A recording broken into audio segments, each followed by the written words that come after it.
बहुत समय पहले कौशल राज्य में एक ब्राह्मण परिवार में एक बालक का जन्म हुआ। उसका नाम अहिंसक रखा गया।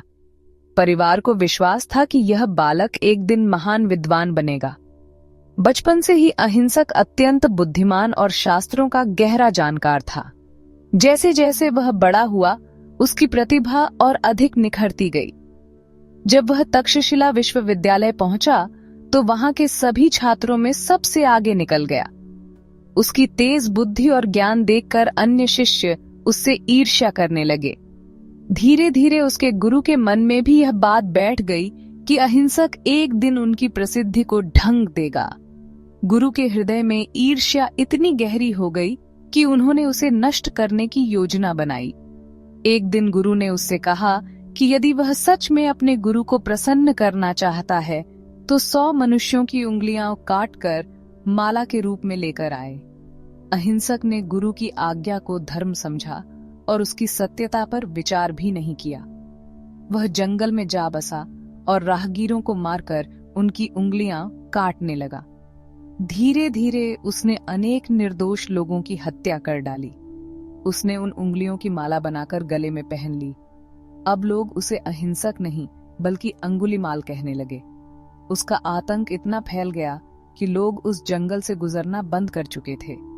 समय बीतता गया।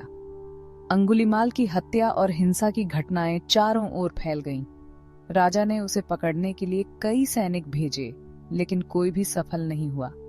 इसी बीच महात्मा बुद्ध उस क्षेत्र में पहुंचे।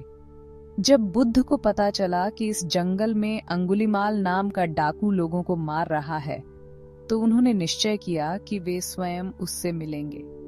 शिष्यों और ग्रामीणों ने बुद्ध को रोकना चाहा, लेकिन बुद्ध ने दृढ़ता से कहा कि अंगुलीमाल को उसी की आवश्यकता है। वे निडर भाव से जंगल में अकेले ही चले गए। अंगुलीमाल ने दूर से बुद्ध को आते देखा। उसने सोचा, यह साधु आसान शिकार होगा। वह अपनी तलवार लेकर दौड़ा, लेकिन आश्चर्य की बात यह थी कि जितना वह दौड़ता, बुद्ध उतनी ही दूरी पर बने रहते। रुक जाओ साधु। अंगुलीमाल, मैं तो रुक चुका हूँ, अब तू रुक। तुम तो चल रहे हो, फिर कैसे रुक गए? मैं हिंसा और क्रोध से रुक चुका हूँ, लेकिन तू अब भी हिंसा के मार्ग पर दौड़ रहा है। ये शब्द सुनकर अंगुलीमाल का हृदय कांप उठा। उसने बुद्ध के चेहरे की करुणा और शांति देखी।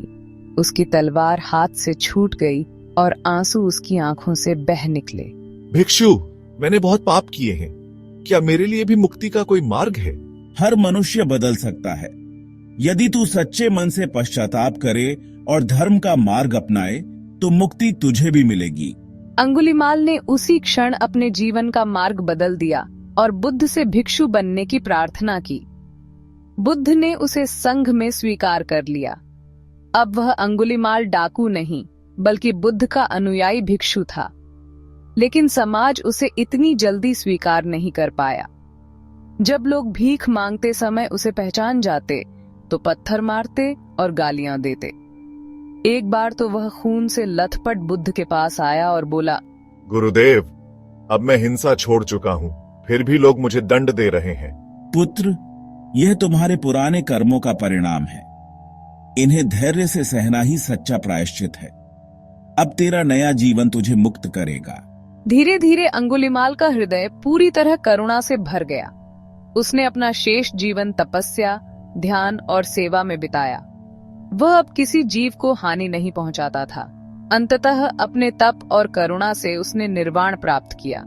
ये कथा हमें यह सिखाती है कि कोई भी व्यक्ति कितना ही बड़ा अपराधी क्यों न हो, यदि वह सच्चे हृदय से पश्चाताप करे और सही मार्ग पर चले तो उसका जीवन बदल सकता है।